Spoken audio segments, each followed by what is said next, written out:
গল্পের শিরোনাম ছায়া। রাতের গ্রাম। নাম তার কালিন্দীপুর। সারা গ্রাম ঘুমিয়ে পড়েছে।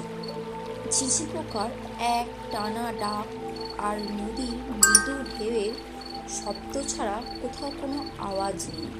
গ্রামের একটা পুরনো মাটির বাড়ি অনেক দিন ধরে ফাঁকা পড়েছিল।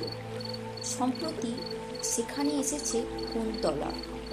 শহরের মেয়ে, চাকরির জন্য একেবারে অচেনা এই গ্রামে এসে থাকতে হচ্ছে। কুন্তলা সাহসী, তবে গ্রামের লোকেরা তাকে এই বাড়িতে থাকতে বারবার বারণ করেছিল।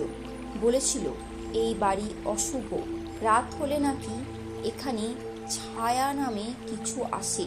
কুন্তলা এসব কথা শুনে হেসে উড়িয়ে দিয়েছিল। ছায়া আবার কিসের, তোমাদের কুসংস্কার বেশি বলে সে ঘর গোছাতে লেগে পড়েছিল।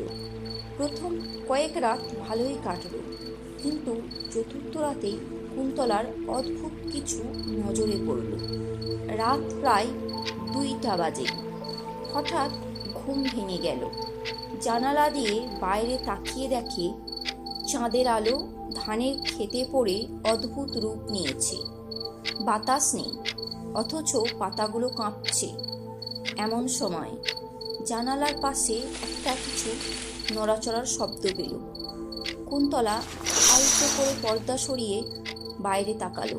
প্রথমে কিছুই দেখতে পেল না, কিন্তু ধীরে ধীরে তার মনে হলো কিছু একটা দাঁড়িয়ে আছে অন্ধকারে, যেন একটা কালো অবয়ব।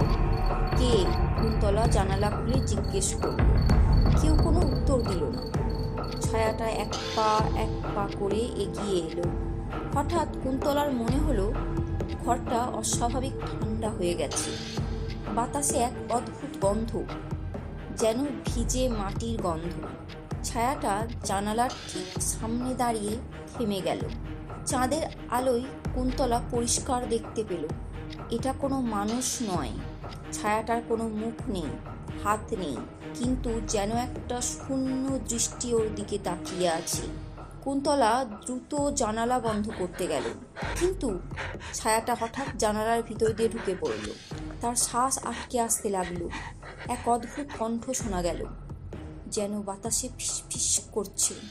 আমার জায়গায় কেন এসেছিস? কুন্তলা চিৎকার করতে গিয়ে গলা দিয়ে শব্দ বের করতে পারল না। ছায়াটা তার চারিপাশে পাক খেতে লাগলো। তার শরীর একেবারে ঠান্ডা হয়ে গেল। পরদিন সকালে কুন্তলার ঘরের দরজা ভেতর থেকে বন্ধ পাওয়া গেল। লোকেরা দরজা ভেঙে ঢুকে দেখে সে অজ্ঞান হয়ে পড়ে আছে। তার মুখটা অস্বাভাবিক ফ্যাকাশে। কুন্তলার হাতের তালুতে লেখা ছিল ফিরে যা।